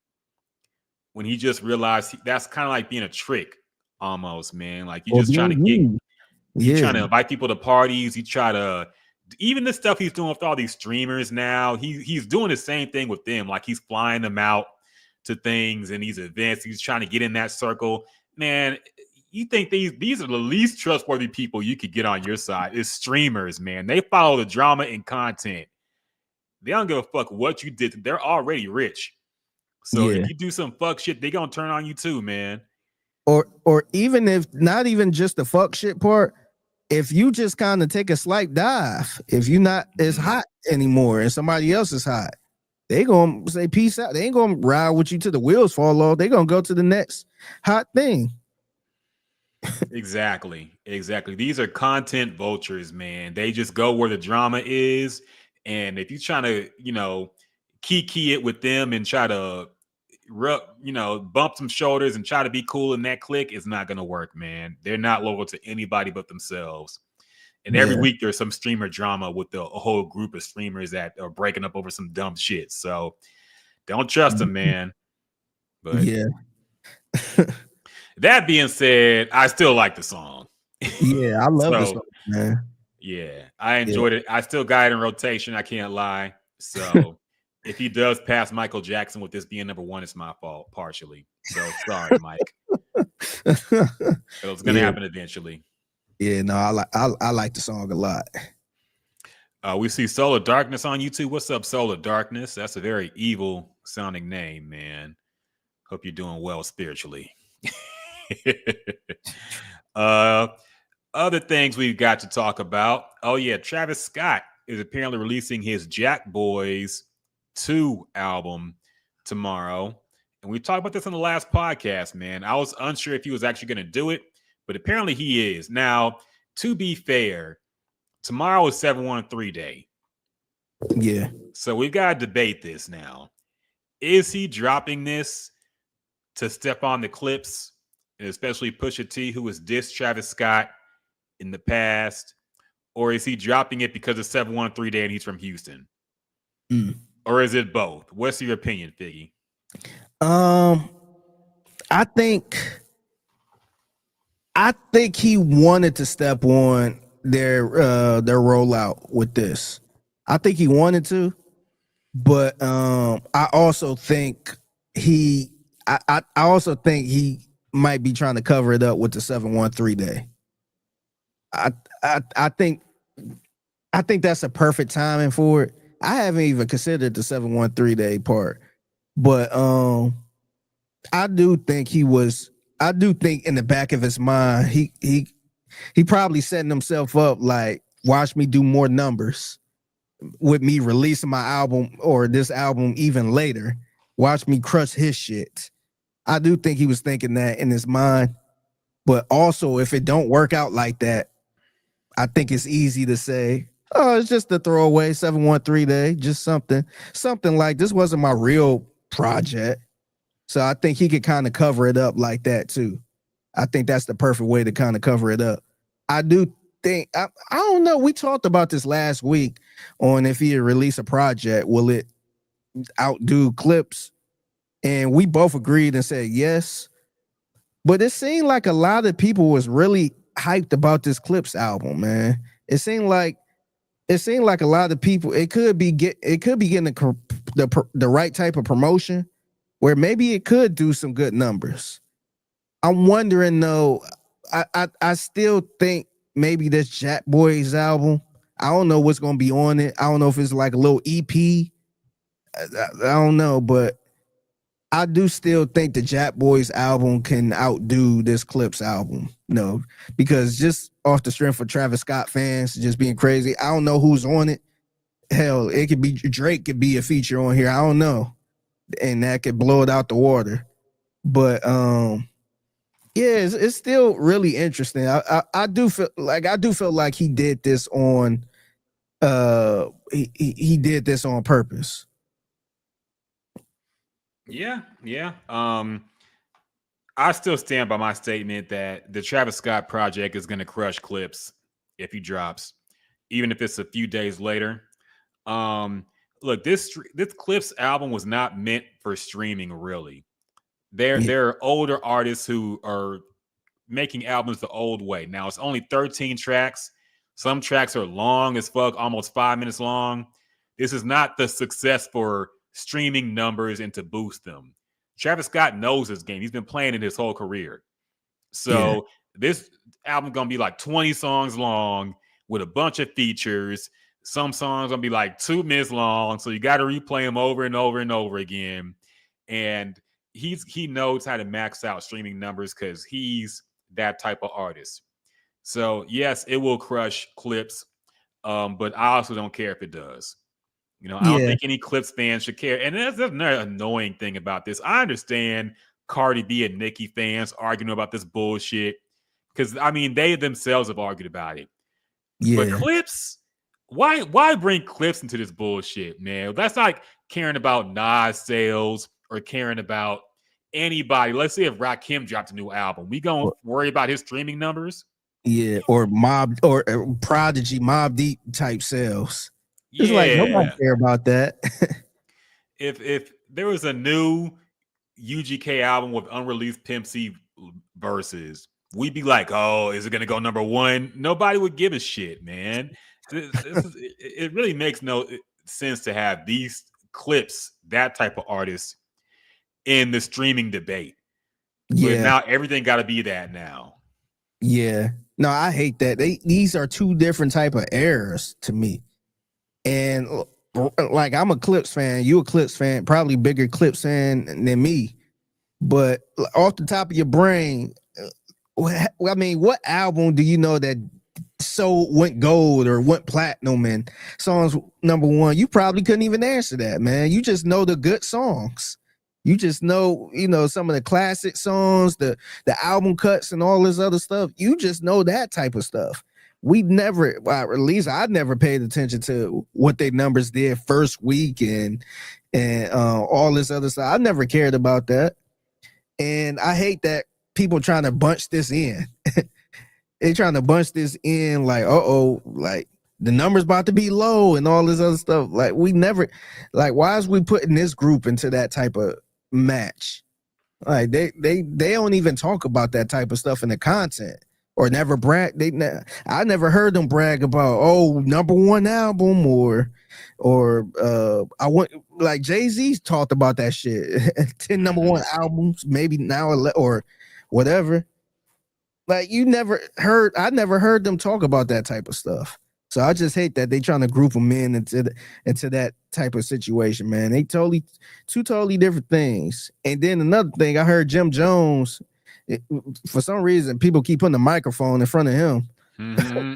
But he said something that I agree with, but people try to make it like it was a hot take. But he said, pretty much said, Travis Scott is the bigger artist than Clipse and Pusha T, but he rather listen to a Pusha T album than a Travis Scott. And I'm just like, no shit. No shit. Travis Scott is the bigger. He's a monster. He's a superstar at this point. Like they not in the same level. They not on the same level, but he said he's not riding around listening to Travis Scott. He would listen to a Clipse album. So I'm like, what's the hot take in this? Like, why are y'all trying to make it like it's a hot take? So I'm like, all right, y'all. I feel like y'all trying to overvalue. You trying to push up Clipse where they're not, where they will probably say they're not at. Like they're like, I think Pusha T be the first one to admit, like, hey, I'm in my own little corner. I don't care about all that type of stuff. So I just don't really, I don't really get why they trying to make it something else, man. They want to push Clipse up so they can laugh at them when they don't perform the way these other artists do, sales wise, which they never have. I mean, they've never been in that lane or that game. They just make dope music, man. But I think they're trying to boost them up so when the numbers come in and Clipse is not number one, they can say, aha, you talked all that shit. And like the shit talking had anything to do with sales. Yeah. You know, all this shit Pusha T talk, which I critique some of it because I think a lot of this album build was drama based, unfortunately. But none of that had to do with sales numbers. Yeah. It had to do with other shit, some real life shit that he dealt with these people in. Yeah, I'm looking at the sale numbers now. So Lord Willing, they sold 959K. Damn. So that was more than I thought. That was first week? That couldn't be. No, 122,000 first week. Okay. Okay. Yeah, I ain't know first week, but just I guess sales currently. And that one clearly is almost certified platinum. Maybe we need to stream it a little more, get it up to platinum. Yeah, shit. I'll do Comedy Central a few hundred more times. Yeah. Yeah. And then the Hell Have No Fury, that one is 205K total right now. I'm guessing total right now. So it wasn't nothing crazy. And then their last Till the Casket drop was 62K. I forgot about Till the Casket Drops, man. I completely forgot that album. But to be fair to the second album, they were in the beef with their own label at that point. And so they really weren't trying to make any kind of radio-friendly shit. Yeah. And I think the album is still incredible. But they were beefing with Jive. And that's the reason the album didn't sell, because they really weren't trying to put anything out for the mainstream. Yeah. But see, that kind of tell you what type of artists they were, though, man. It wasn't like they had all of this push and all these hits and it just didn't do anything. Like they was making a lot of street shit. So I just don't understand trying to compare that to a Travis Scott. I don't know. There's no point, man. There's really no point. But everybody wants to play this game on social media. And it's annoying. It's the one thing I really hate about the Kendrick fan base now, too, because they're playing this game. Yeah. And like y'all need to prepare for the day when Kendrick falls off a bit sales-wise and Drake is still strong. So don't make this sales argument your main focus point, okay? Because Drake will be back and Kendrick will fall after the after effects of this beef have fully worn off. So don't make the sales thing your entire argument. All right, just you can argue quality of the music and all that. Don't make Kendrick and Drake about sales. Yeah. It's not, if you're a Kendrick fan, it's not going to work out in the end. Mm-hmm. Yep. Yeah, So, no, I agree. But yeah, I hate I that. don't think Kendrick is the artist that should chase sales anyway. So that's one thing I don't like. I don't think he's the type of artist who should be chasing #1 debuts and #1 songs. He should be more experimental and lyrical in his content than Drake. And that's what he was. That's what he was. Like everything he's doing was that. But it seemed like this last project, he was kind of chasing the numbers a little bit. Because I don't even think I ever asked you this, but if let's say that Not Like Us song didn't really hit like that, do you feel like he would have put out an album that year? It seemed I don't know, man. because he didn't put the song on the album clearly, Mhm. but I don't know. I felt like he had so much of a buzz at that moment where I felt like he went on and put out an album because of that. Like His I don't know. hand was, I think it was a few things. His hand was a little forced. Plus, he was riding a West Coast wave that he only really had one song to represent. So he needed more of that. And especially the fact that he did the Super Bowl and he eventually went on tour. He needed more music other than just Not Like Us being a hit. So his hand was forced. So to answer your question, no, I don't think he would have dropped the album that soon if Not Like Us. Let's say the beef never happened. He definitely would not have dropped GNX or another album that soon after Mr. Morale. Yeah, yeah. No, I agree. I agree. So I mean, in that case, he was kind of doing the numbers thing a little bit, man. Where he got to check that, like that beef helped him get a Super Bowl performance. I feel like the song helped. I felt like that was a major part of him performing, and he was about to perform all that old ass music, and then Not Like Us in the Super Bowl. So I felt like he had to capitalize off of the beef. So or in the numbers and all that stuff. So like I hope he don't just get into that game where he just focus on numbers. But yeah, that wasn't even his. It's funny because that wasn't even his style. His style wasn't just about, number one hits and all that stuff. He was just making music and just kind of doing whatever he wanted to do. Yeah, and that's the artist he needs to be, man. He needs to be the anti-Drake. That's what thing I was worried about when he really blew up after Not Like Us. I'm like, I don't want to see you in commercials. I don't want to see you with streamers. I don't want to see you doing the corny shit that Drake does. All right. You said yourself, he's a Michael Jackson and you're the Prince. You got to be more. I'm not saying you got to be 100% mysterious, but you got to be less accessible than him. You've got to be more focused on the art and the music, and Drake can be the pop star.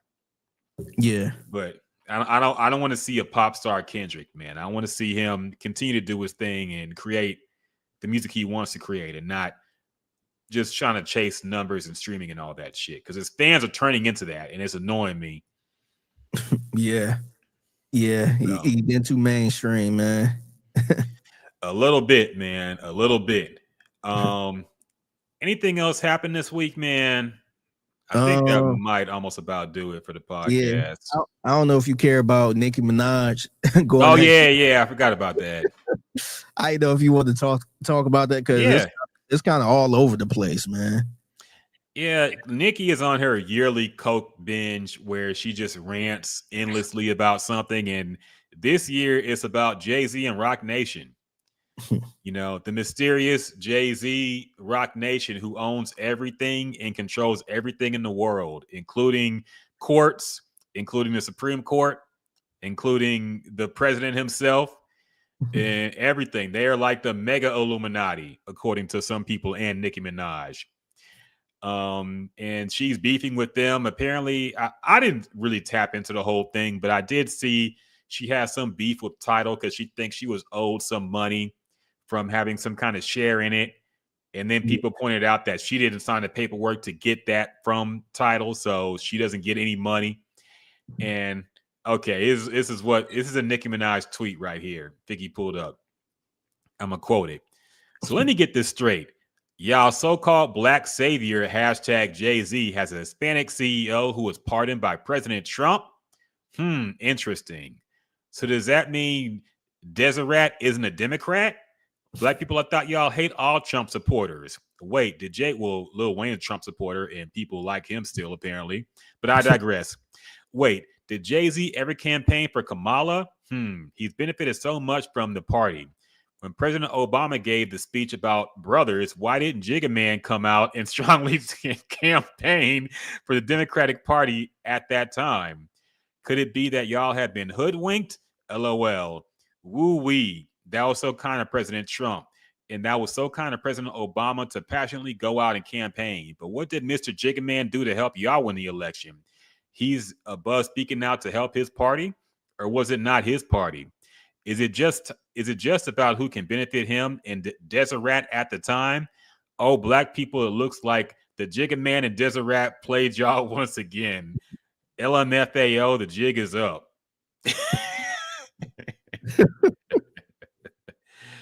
I don't really understand what she's trying to say there. Why does she want Jay-Z to campaign for it? The whole thing is confusing because is she forgetting that Trump pardoned Lil Wayne? Yeah. Why didn't she got his comments for Lil Wayne? Like all the coon shit that Lil Wayne has done and said about Black Lives Matter and all that shit. She had not a word to say about any of that. But when it comes to conspiracies about Jay-Z and Trump, she's all over it now. Yeah. And then I saw this. I don't even know how true this is, but somebody pulled up that I guess first of all, remember Jay-Z had Tidal and gave certain artists a little piece of it where they could make money.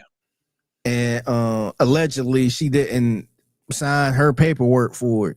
So she didn't get anything from it. And some people saying, hey, that's why she felt like they owe her some money, but she didn't do her part on it.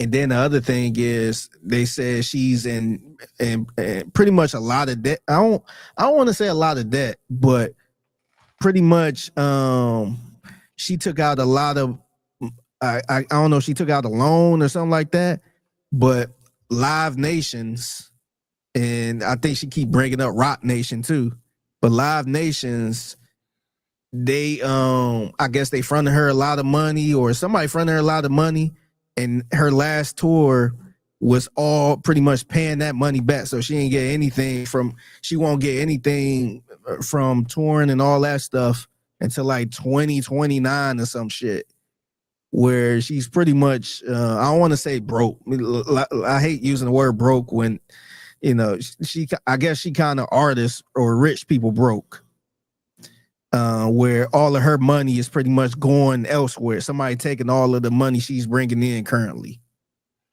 So I guess she denied that part too. But I'm like, man, I don't understand, where did this shit come from, man? She calling the lady Deseret. I'm just like, man, where is this coming from? Number one, her fans will eat anything she says up, so she's feeding them, as well as just being upset at whatever. She thinks she's always being screwed over and it's somebody else's fault. But honestly, man, that sounds like the typical artist in the entertainment industry being in a lot of debt and having to pay it back and not having a lot of money to pay it back with. That's everybody. Yeah. You know, what do you think this 360 deal was all about? It was keeping these artists in debt. It was keeping them paying the labels, and that shit, that advance you got to pay it back, man. So yeah, it's all Jay-Z's fault though, I guess. You know, it's all Jay-Z. Everything is Jay-Z's fault. Jay-Z this, Jay-Z that. Get off of Jay-Z's dick. In Jay-Z news. Yeah, man. Everything is Jigga Man's fault. I liked her saying Jigga Man a whole lot. Where'd that come from? I would like her to actually, I don't know if I really want her to do this, but actually do a live stream or something, just explaining all of this. I just want to hear her say this. I think she has, but I haven't tapped into it. I saw some clips of her talking on some kind of stream, and she was just saying some bullshit. She was on somebody else's stream. I think she was talking about to Aiden Ross about how to be a streamer or some shit like that. But yeah, she probably doesn't want to, or somebody should take her phone from streaming because she'll probably look crazy. Yeah. You know? I think she's clearly had some drug problems, and she's looked crazy on some streams before. And you don't want that. You don't want the whole Britney Spears thing. You don't want the Justin Bieber thing where he just looked wild, out of control. So, speaking of which, you wanted to bring this up too, the Justin Bieber album. I'm glad you ain't forget this.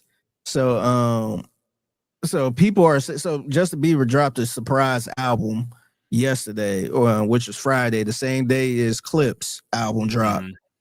And a lot of people are trying to connect it with Def Jam because Justin Bieber is on Def Jam. and they saying that Def Jam was trying to step over the Clipse album release, pretty much. And I wanted to ask you, do you feel like that's kind of accurate, or do you see something there? Or because to me, if this was Def Jam, I don't understand the purpose of doing this, because they are the total opposite. I know we talked about Travis Scott and, and Clipse being the total opposite. I feel like this is really the total opposite, because this ain't even the same genre. And and for those who don't know, Clipse was part of Def Jam for years, and they got released where they had to buy themselves out, and so now they're under I guess Rock Nation, so they're not associated with Def Jam. But do you think it's something there? I know we talked about Travis Scott, is he trying to step over their release? But do you feel like it's something there with this one? Would it be in Def Jam? Honestly, it could be. I don't think them dropping the Justin Bieber album was them trying to siphon listeners away from Clipse. I think it's just blocking them from getting number one. Because if you look at it a few weeks ago, it was looking like Clipse was clearly going to have the number one album in the country, because what else was coming out? Yeah. Nothing else was releasing new. That we known about this album release date for like a month probably. Mm-hmm. And we knew it was coming, and nothing else was coming that day. Now we got a Travis Scott and Justin Bieber album on the same weekend, suddenly out of nowhere. Yeah. I think it could be about just blocking them from having number one. And they saw it was possible. And this is why I think they made a mistake of publicizing the release date so soon. It should have been maybe a surprise drop, or maybe a few days notice. Hey, Clipse dropping tonight. Fuck it. But they built it up. They did a lot of interviews talking about it, and they talked about the release date. The album leaked, which I don't know how that happened. And then now suddenly we got albums that are gonna beat their sales. Yeah. So it could be some pettiness there. I wouldn't be surprised. Yeah, I think that's exactly what it is too. I think it's a little bit pettiness, and it's just, to me, this is kind of unfair to Justin Bieber, in my opinion. I don't know what he's going. I know he's going through a lot too, suing with Scooter Braun and all that. But I feel like this is a little slight to Justin Bieber. I feel like he should have had more time to kind of amp up this album, because it's been a minute since he last dropped something. And from what I'm hearing, it seems like a lot of people really like the album. So I kind of hate that they just made him the surprise album release type thing. I feel like he should have had a little more. So I'm kind of curious how much he gonna sell the first week, because Justin Bieber, he was a superstar, man. So I'm kind of curious what his numbers gonna look like. I mean, it's gonna be strong. Maybe not. It's not gonna touch his peak. It's not gonna be Taylor Swift, Beyonce numbers, but it's gonna be strong. I wouldn't be surprised if he gets number one easily. Yeah. Next week. So we'll see how it goes. But yeah, man. I don't know how into music right now Justin Bieber is, because everything I see from him lately has nothing to do with music. It's him being spotted by paparazzi looking crazy, and just saying some random shit. So I don't know, man, but there's too many politics in labels. I can't parse it out. I've never been in that business. You got to tap in with Joe Budden maybe, because I think he knows more about that type of shit. But I would not be surprised at all if it was just pettiness and they see, they think they're gonna get number one. Okay, well, fuck it. Drop the Bieber album we've been sitting on for a year. Just drop it now. Fuck it. Yeah, this kind of remind me of, and I'm pulling the curtain back a little bit, with Sports Radio 610. It was one time where Josh Ennis, who used to work there, and it kind of got a little bad blood, and he was bouncing around a little bit, and he had a chance to host I think it was the network, which is CBS Sports Network, the overnight shows and the late night shows you hear at night. Yeah. And he was filling in doing it. And I remember him tweeting about it, like, hey, I'm gonna be hosting CBS Sports Network tonight, so I'm gonna be on in Houston on Sports Radio 60. You can listen to me. Mm-hmm. And next thing you know it, man, you had somebody else filling in for our night show that we didn't have at that time. So it totally blocked them out on Sports Radio 610. So I'm like, damn, like that kind of messed him up. If he never tweeted anything, we all would have found out in real time. Or if he would have waited to like maybe 5 minutes before, say, hey, tune in to 610, I'm gonna be on the airwaves. And you know, that could have happened, but I guess some upper people got word of it, and all of a sudden you had some random host in, and where it wouldn't even been a show. It's supposed to be the network that night, and this was before we had like a night show. But then you had somebody else in just on the airways live and local, where he wasn't even on there. So I'm like, damn, that's pretty much stepped over his album release. Yeah, no, that's too funny. I forgot about that. So I guess that is why we had a night show to begin with. Yeah, no, and the thing is, we didn't even have a night show. We still didn't have a night show. It just had somebody on the air that night just to prevent that. No, that's too funny, man. Yeah, but yeah. So now we have a night show, but before then, it like the station would go off the air around. The local part would go off around maybe 8 o'clock or 9 o'clock, something like that, and then and he was coming on around 8. So he was gonna be on from like 8 to the midnight, and then they had somebody else come on after 8, so you wouldn't hear him on the airways. I was just like, damn. That's too funny, man. I wonder who produced that for him. Who had to be called in to work an 8 to 12 shift out of nowhere. Yeah, I don't know, man. Yeah, I don't know. Whoever's working from 6 to whatever. 6 to 8, we need you to stay. Yeah. And it was a last minute thing too. It wasn't like it was way planned. It was like a last minute thing, like, hey, can you do this? So I was just like, damn. That's too funny, man. But yeah, I think that's what happens when you announce your plans too early. People might step on it. So yeah, don't be trying to gloat too hard, too quick, too fast. Yeah, too early. I will say the good thing is Clipse never really came across as like, oh, #1 album guy. I think they would appreciate the #1 album, but in hindsight, I don't think they care about that, man. Nah, they really don't, man. They really don't. So support them however you can if you're a fan and you like their work. But I'm not gonna be fucking streaming the Clipse album nonstop, trying to get them to #1. Like, fuck all that, man. The kids have it. Yeah. So I think that might about do it, man. I think that might about cover all the topics we got to talk about today. Yeah, man. It's a good album, man. I really enjoyed the album. Yeah, me too. Me too. I like the Drake song too, man. I have to admit. So it's been a good week for music in general and hip hop music. So go ahead and get out of here. Y'all enjoy the rest of your beautiful weekend. It just rained like crazy here for 5 minutes. Now it's sunshine and clear skies. But y'all have a great weekend. Make sure y'all tune in to Sports Radio 610. 10 to 2, Sports Radio 610, In the Loop, Figgy Fig, Mixtape, 120, Monday through Friday. Make sure y'all tap into that. Always a good listen. And until next time, peace.